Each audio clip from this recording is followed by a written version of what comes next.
প্রত্যেক মানুষের নবী মুহাম্মদ সাল্লাল্লাহু আলাইহি সাল্লামের প্রতি বিশ্বাস আছে, আছে না? নবী মুহাম্মদ সাল্লাল্লাহু আলাইহি সাল্লামকে যারা বিশ্বাস করেন, নবী মুহাম্মদ সাল্লাল্লাহু আলাইহি সাল্লামকে ভালোবাসার ক্ষেত্রেও তাদের ভালোবাসাটা আছে নাকি নাই? আছে না? নবী মুহাম্মদ সাল্লাল্লাহু আলাইহি সাল্লামের উপরে যে কিতাবটা নাজিল হয়েছে, সেই কিতাবটা পবিত্র কুরআনুল কারীম, এটার প্রতি মানুষের বিশ্বাস আছে নাকি? আছে না? কিন্তু এখন এই বিশ্বাসটা আমরা মুখে বলছি, কিন্তু কর্মে যদি এই বিশ্বাসটা আমাদের না থাকে, তাহলে কি আমরা নবীর প্রতি বিশ্বাস আনতে পারবো? তাহলে কি যদি কোরআনটাকে নবীর ভালোবাসা হিসেবে যদি ওইটা যে আল্লাহ রাব্বুল আলামিন দিয়েছেন সেটাকে আমরা যদি ভালো না বাসতে পারি, তাহলে নবীর প্রতি কি ভালোবাসা হবে? তাহলে নবী মুহাম্মদ সাল্লাল্লাহু আলাইহি সাল্লামকে আপনি যদি ভালোবাসতে চান, নবী মুহাম্মদ সাল্লাল্লাহু আলাইহি সাল্লামকে আপনি যদি প্রকৃতি বিশ্বাস করতে চান, তাহলে আপনার সর্বপ্রথম কর্মটাই হচ্ছে নবীর প্রতি আল্লাহ রাব্বুল আলামিন যে কিতাবটা নাজিল করেছে ওই কিতাবটার প্রতি বিশ্বাস স্থাপন করে ওটাকে মেনে নেওয়া। যদি আপনি ওটাকে মেনে নেন, তাহলে আপনি নবীর প্রতি বিশ্বাসী এবং ভালোবাসার প্রেমিক হিসেবে বিশ্বাসতা অর্জন করবেন। কারণ আমরা যদি কাউকে ভালোবাসি, সে যদি একটা জিনিস আপনাকে উপহার স্বরূপ দেয় মন থেকে, আপনি যদি তাকে ভালোবাসেন, ওইটা যুগ যুগ সারা জীবন না বেঁচে থাকা পর্যন্ত রেখে দেন ভালোবাসা স্বরূপ। তাহলে নবীর প্রতি যারা ভালোবাসেন, নবীর প্রতি যাদের বিশ্বাস আছে, নিশ্চয় তারা নবীর প্রতি এই কিতাব পবিত্র কোরআনটাকেও আপনি বিশ্বাস করবেন এবং ভালোবেসে অন্তরে রাখবেন এবং মেনে নেবেন। তাহলে আপনি নবী প্রেমিক হলেন। কারণ পবিত্র কোরআনে সূরা ইউনূসের 15 নম্বর আয়াত আল্লাহ রাব্বুল আলামিন বলছেন, যারা আমার সুস্পষ্ট আয়াত পাওয়ার পরেও আমার সাক্ষাতের আশা পোষণ করে না, তারা বলে এই কোরআন বদলাও, অন্য কোরআন নিয়ে এসো। বলো, ইহা বদলানো আমার কাজ নহে, আমার প্রতি যা ওই হয় আমি শুধু তাহারই অনুসরণ করি। আমি যদি এর ব্যতিক্রম কোনো কিছু করি, তাহলে আমি মহাদিবসের দিন শাস্তির আশঙ্কা করি। তাহলে তৎকালীন সময় নবী মুহাম্মদ সাল্লাল্লাহু আলাইহি সাল্লাম যখন জীবিত আর এই পবিত্র কোরআনটা যখন নাজিল হয়েছে, তখনই যে সমস্ত মানুষরা বলেছিল যে মুহাম্মদ তোমার কোরআন বদলা, অন্য কোরআন নিয়ে এসো, তাদের সংখ্যা কি কম না বেশি?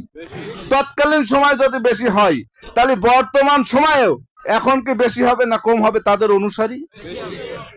আপনি যদি নবী প্রেমিক হন, তাহলে নিশ্চিত এই কথাটা আপনি বলবেন না যে আমি কোরআনকে বদলা বা অন্য কোরআন নিয়ে এসো, আমি শুধু হাদিসের মধ্যেই ডুবে যাও। যদি আপনি বলেন, তাহলে আপনি আর নবী প্রেমিক থাকবেন না।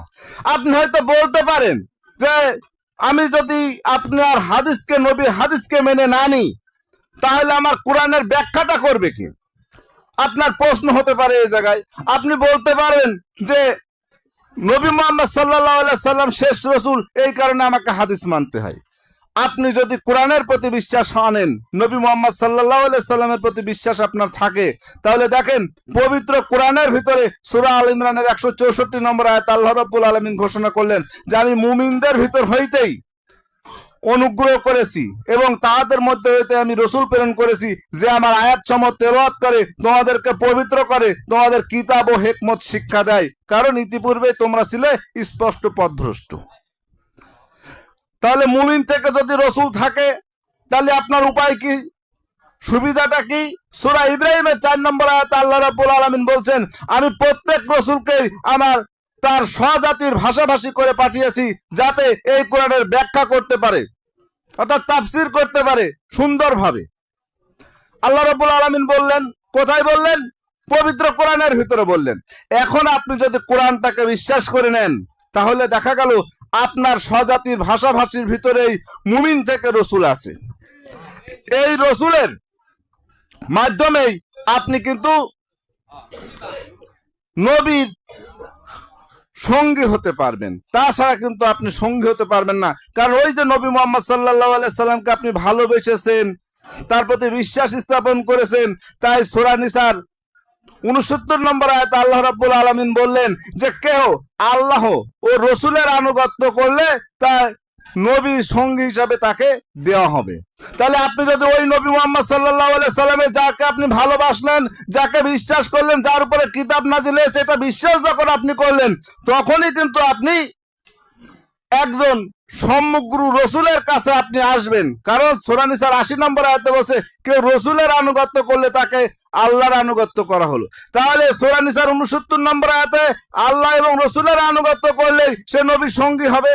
তাহলে আপনি যদি নবীর সঙ্গী হতে চান, যদি আপনি নবী প্রেমিক হয়ে থাকেন, তাহলে আপনাকে অবশ্যই একজন রসুলের কাছে আপনার আনুগত্য করতে হবে। তা যদি না করতে পারেন, তাহলে কিন্তু আপনি নবীর সঙ্গী হতে পারছেন না। দেখেন, নবীর সঙ্গী হওয়ার জন্য যে প্রক্রিয়াতে তৎকালীন সময় সাহাবা ইকরামরা নবী মুহাম্মদ সাল্লাল্লাহু আলাইহি সাল্লামের কাছে মাধ্যম দিয়ে আল্লাহর কাছে বিক্রয় হয়েছে, আপনিও যদি এখন নবী প্রেমিক হন, তাহলে সেই একই কায়দায় তো আপনাকেও তো বিক্রয় হতে হবে। কারণ তখন যদি বিক্রয় হয়ে থাকে, তাহলে এখনো নিশ্চয়ই বিক্রয় হতে হয়। তৎকালীন সময়ে যদি একজন মানুষ খেজুর গাছে যদি খেজুর খাওয়ার প্রয়োজন মনে করেছে, তাহলে কি হয় তার খেজুর গাছ লাগানো লেগেছে, না হয়তো বাজারে গিয়ে কি খেজুর কিনে আনা লেগেছে না। তাহলে এখনকার সময়ে যদি কোনো মানুষের খেজুর খাওয়ার প্রয়োজন হয়, তাহলে তাকে হয় একটা খেজুর গাছ লাগাতে হবে, আর তা যদি না হয় তাকে অবশ্যই বাজার থেকে খেজুর কিনে এনে খেতে হবে। প্রক্রিয়া এক। 1400 বছর আগেও যে প্রক্রিয়া ছিল, এখনো সেই একই প্রক্রিয়া।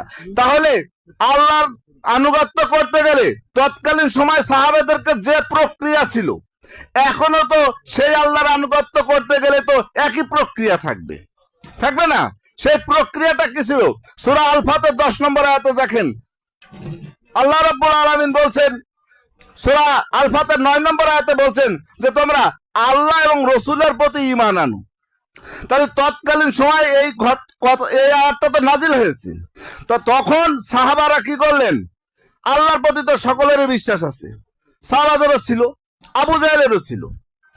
এখন মাওলা আলী করিমুল্লাহ হুজুর এসে আল্লাহর প্রতি তার বিশ্বাস আছে, আর রসুল মুহাম্মদকে তিনি রসুল বলে বিশ্বাস করলেই তাহলে সূরা আল ফাতর 9 নম্বর আয়াতে যখন আল্লাহকেও তিনি বিশ্বাস করলেন, রসুল মুহাম্মদকেও বিশ্বাস করলেন, তখন সূরা আল ফাতর 10 নম্বর আয়াতে গিয়ে আল্লাহ রাব্বুল আলামিন বললেন, যখন তোমরা রসুলের কাছে আসো, তখন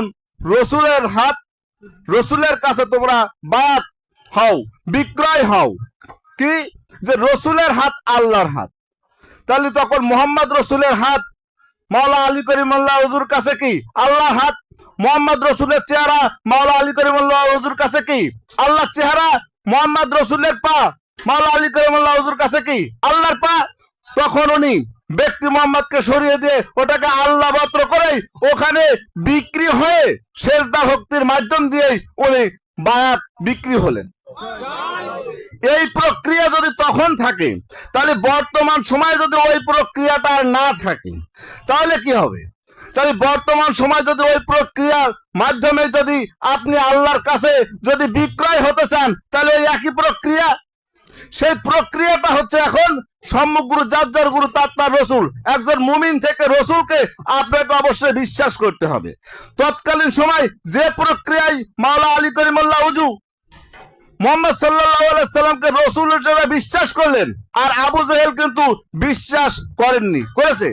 আবু জাহেল বিশ্বাস না করার কারণেই তিনি মুহাম্মদ সাল্লাল্লাহু আলাইহি সাল্লামের কাছে কিন্তু বিক্রি হতে পারেননি, তার মাধ্যমে আল্লাহর কাছে। তাহলে বর্তমান সময়ে সেই আল্লাহ আছে, সেই আল্লাহর কাছে আপনাকে যদি বিক্রি হতে হয়, তাহলে একজন সমগ্র রসুলের কাছে এসে আপনি আদম সেজদার মাধ্যমে যখনই বিক্রয় হবেন, তখনই আল্লাহ আপনাকে ক্রয় করে নিল একজন রসুলের মাধ্যমে।